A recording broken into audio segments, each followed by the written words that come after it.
Հարգելի գործընկերներ, ողջունում եմ ձեզ։ Այսօր քննարկվում է, ինչպես երեկ էր նաև քննարկվում, ազգային ժողովի նախագահի տեղակալի պաշտոնում պարոն Վահագն Ալեքսանյանի թեկնածության հարցը։ Երեկ պարոն Վահագն Ալեքսանյանը այստեղ էր, այս ամբիոնի մոտ էր եւ խոսելուց այնպես էր խոսում, կարծես ոչ թե Հայաստանի մասին է խոսում, այլ Սինգապուրի մասին է խոսում։ Չգիտեմ, Սինգապուրում եղել եք թե ոչ, պարոն։ Հուսով եմ առիթ կունենաք։ Հայաստանը աշխարհի 113-րդ տնտեսությունն է, պարոն Ալեքսանյան։ Դուք այստեղից այնպես եք ներկայացնում, կարծես գործ ունենք Սինգապուրի հետ, Կաթարի հետ, Քուվեյթի հետ, այն որ եկեք ռեալ նայենք, էլի, կան թվեր, որոնք որ դուք այստեղից կարող եք ասել, չնայած ես ձեր խոսքի մեջ թվաբանություն չտեսա, գիտեմ ունեք շատ ճարտար լեզու, շատ սիրուն կարողանում եք ներկայացնել, բայց եկեք ըստ բովանդակության, էլի, որտեվ գործն է ի վերջո որոշում։ Եվ ուրեմն, ձեր գործընկերներից մեկը նշել է, որ Հայաստանի Հանրապետությունում ահագին բան է փոխվել։ Այո, ահագին բան է փոխվել։ Առաջինը, աճել է պետական պարտքը, պարոն Ալեքսանյան, 2018 թվականին եղել է 6.9, թող 7 միլիարդ լինի։ Այսօր 14.5 միլիարդ դոլար է, ոնց որ ասում են 15-ն էլ արդեն անցել, պետք է հետևել, որտեվ պարտքը աճում է, էլի, մենք միշտ չի որ վիճակագրությանը հասցնում ենք հետևել, բայց պարտքը աճում է։ Այսինքն պետական պարտքը, պարոն Ալեքսանյան, իշխող քաղաքացիական պայմանագիր կուսակցության օրոք աճել է երկու անգամից ավել։ Այսպես, եթե վերցնենք, որ Հայաստանի Հանրապետությունում շուրջ 3 միլիոն մարդ է բնակվում, ոնց որ վերջին տվյալներով 3 միլիոնից ավել է 3.1 հաշվենք։ Ապա եթե բաժանենք պետական պարտքի թվին, ստացվում է, որ Հայաստանի Հանրապետության մեկ շնչի հաշվարկով Հայաստանում պետական պարտքը 4700 դոլարի սահմաններում է ստացվում։ Պատկերացնենք 5 հոգանոց հայկական ընտանիք, բոլորը գիտեմ, այսինքն բոլորս ընտանիքներ ունենք, գիտեմ շատերը ունեն մեծ ընտանիքներ, ամենայն հարգանքով, պատկերացրեք 5 հոգանոց ընտանիքը 25000 դոլար պարտք ունի։ Դուք այդ մարդկանց պարտքը եղել է, այսինքն եթե 11-12 ձեր օրոք դարձել է 25000 դոլար։ Սիրելի հայրենակիցներ, խնդրում եմ ուշադրություն դարձնել, 25000 դոլար ձեր ընտանիքը պարտք ունի, եթե ձեր ընտանիքում ապրում է, ձեր ընտանիքի կազմը 5 հոգանոց ընտանիք է։ Հետո, լավ, վերցրել եք պարտքը, եկեք նայենք ինչ է փոխվել Հայաստանում։ Պարոն Ալեքսանյան, գիտեք, որ Հայաստանում աղքատությունը եղել է 23.5, թող լինի 24%, լավ, կլորացնենք դեպի հոգուց ձեզ։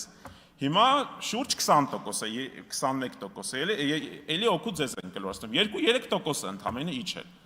Կթվա, որ դե լավ է, էլի, դե 2-3% իջեցրել ենք պարտքը։ Բայց եկեք մատ համեմատենք հարևանների հետ, մեր հարևան Վրաստանի հետ։ Շատ եք սիրում հարևանների օրինակները բերել, Եվրոպայի օրինակները բերել։ Վրաստանում այս ժամանակահատվածում շուրջ 2 անգամ պետական պարտքը իջել է։ Շուրջ 2 անգամ, ափսոս պարոն Բաբկենթունյանն այստեղ չէ, թե չէ ձեր ելույթից առաջ կհուշեր,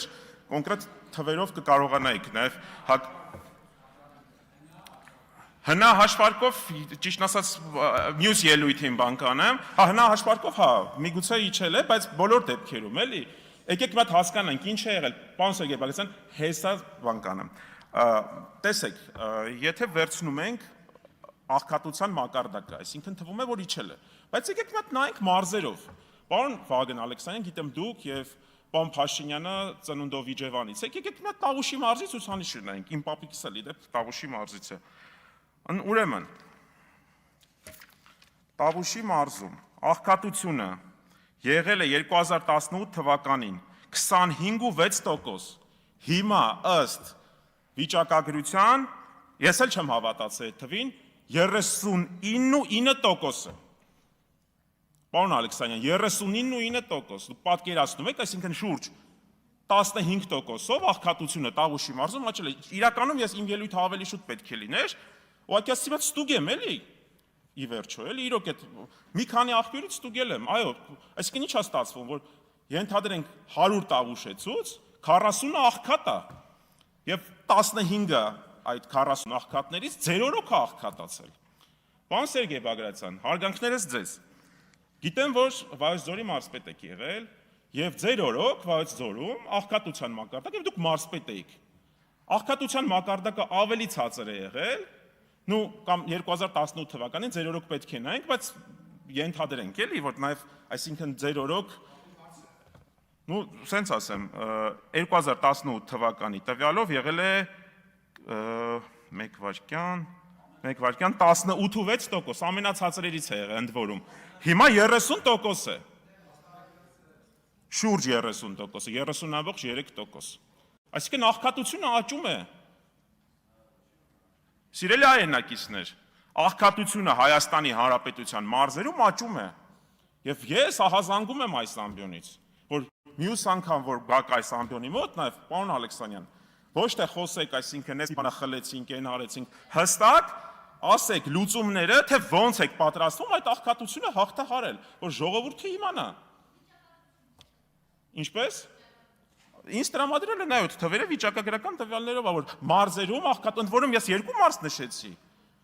Լավ, թող 15% չաճ, աճել է, ժողովուրդ ջան, աճել է։ Ոնց աճել է։ Անկասկած աճել է։ Սենց ենք, հա, երկիր կառավարում, սենց եք, չէ՞ երկիր կառավարում։ Խոսում եք մանկապարտեզների մասին, որ մանկապարտեզներ են կառուցվում։ Գովելի է, ինչ խոսք։ Բայց եկեք նաև այդ դպրոցների հարցին անդրադառնանք, պարոն Ալեքսանյան։ Դուք գիտեք, որ Հայաստանում քանի դպրոց է փակվում։ Այսօր, ոչ թե 2017-ին, 18-ին, Տիկին Արեգա Հովսեփյանը ասեց, որ մենք դատապարտում ենք մանկապարտեզների վաճառքը, բայց դատապարտում ենք նաև դպրոցների փակումը։ Հայաստանի Հանրապետությունում, ընդ որում այս տվյալը առավոտյան ինձ ասին 180, հեսա կասեմ, շուրջ 180 դպրոց է փակվում, քիչ առաջ ճշտեցի 226 է այդ տվյալը։ Ընդ որում, ձեր հայրենի Տավուշի մարզում 14 դպրոց է փակվում, Սյունիքում, որ Հայաստանի համար բոլոր մարզերն են կարևոր, բայց Սյունիքը առավել ռազմավարական նշանակություն ունի։ 48 դպրոց է փակվում Սյունիքի մարզում։ Ինչն է խնդիրը այս դպրոցները պահել։ Պարոն Ալեքսանյան, ինչն է խնդիրը, որ ձեր քաղաքական ուժը այդ դպրոցները ուզում է փակել։ Ինչն է խնդիրը, եկեք կրթության նախարարը կգա առանձին նաև կրթության նախարարին այդ հարցերը կուղենք, բայց դուք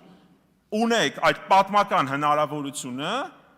չեղարկելու այդ որոշումը, ասել ժողովուրդ սխալվել ենք, չենք թողի այդ աշակերտներին գնան հարևան գյուղերի դպրոցներին, հիմա կասեք նոր դպրոց ենք սարքել, բայց 30-40 կիլոմետր այդ մարդիկ պետքա ձմեռը, երբ որ ճանապարհներ են փակվում, անանցանելի ճանապարհներ են լինում։ Չէ՞ դե պարոն Սարգսյան, դե փաստացի էլի ձմեռը դուք պատկերացրեք երեխա է, պետքա տանեք կողքի գյուղ պլյուս այդ դպրոցը նաև աշխատատեղ է, ժողովուրդ, հասկանալի է, որ գործարան չի, որ մարդիկ այդտեղ այսպես ասած հավելալ արժեք ստեղծեն, նյութական արժեք նկատի ունեմ, բայց աշխատատեղ է, չէ՞, այդտեղ ոնց է չլինի դպրոցի ուսուցիչներից բացի, նաև այնտեղ վարչատնտեսական անձնակազմ կա եւ այլն, այսինքն նաև սոցիալական հարց է լուծում։ Դուք ոնց որ դուք պարոն Տեր-Սարգսյան, դուք եղել եք նաև ոնց որ Վայոց ձորի մարզպետը, չէ՞, դուք էլ Վայոց ձորի մարզի մասով հաստատ այդ տվյալները կունենաք։ Դեռևս այսքանը այլ բազմաթիվ վիճակագրական տվյալներ կան, որոնք որ ընթացքում արդեն պարոն Բաբկեն Թունյանն էլ եկավ, տնտեսական հանձնաժողովի շրջանակներում, այլ ձևաչափերով կքննարկենք, դե կգաք բան կանեք։ Եվ վերջում, հարգելի Տիկին Մանավազյան, դուք որ ասում եք, որ մենք եկել ենք մեծ բիզնեսից։ Այո, մենք եկել ենք մեծ բիզնեսից, ես, պարոն Կարապետյանը, պարոն Ղազինյանը, ունենք մարդիկ, որոնք որ եկել են գյուղատնտեսությունից։ Օրինակ, պարոն Հարություն Մնացականյանը, 0-ից մարդ գյուղատնտեսական, դրա մեջ իրականում վատ բան չկա, բիզնեսն է, որ այս հարկերը վճարում է։ Դուք էլ որպես հաշվապահի, այսպես ասած, կրթություն, հաշվապահական կրթություն ունեցող անձ, դա շատ լավ պետք է հասկանաք եւ այն կոնտեքստում, որ դուք ասում եք, որ բիզնեսից եք եկել եւ նայում եք մեր խմբակցության կողքին, ինձ թվում է դա նվազագույնը ինչ որ դատապարտելի չի, էլի։ Շնորհակալություն։ Այո, շնորհակալություն։